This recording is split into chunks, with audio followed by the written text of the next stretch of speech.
Bismillahirrahmanirrahim. Assalamu alaikum.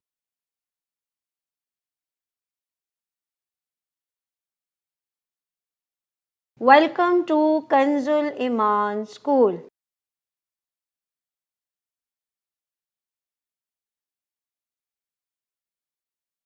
Dear children, today we are going to do the planner of day 15.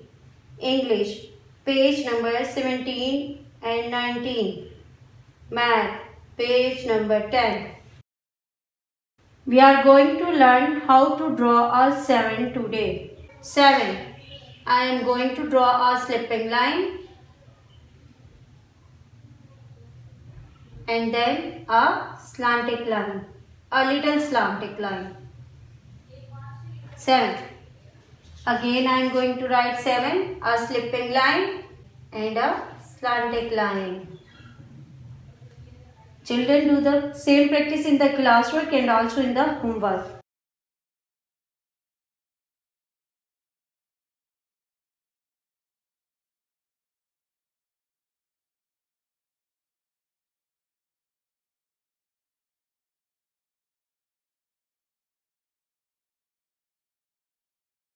Now what comes after? What comes after? After 1 it comes 2. What comes after 1? 2. After 3, 4.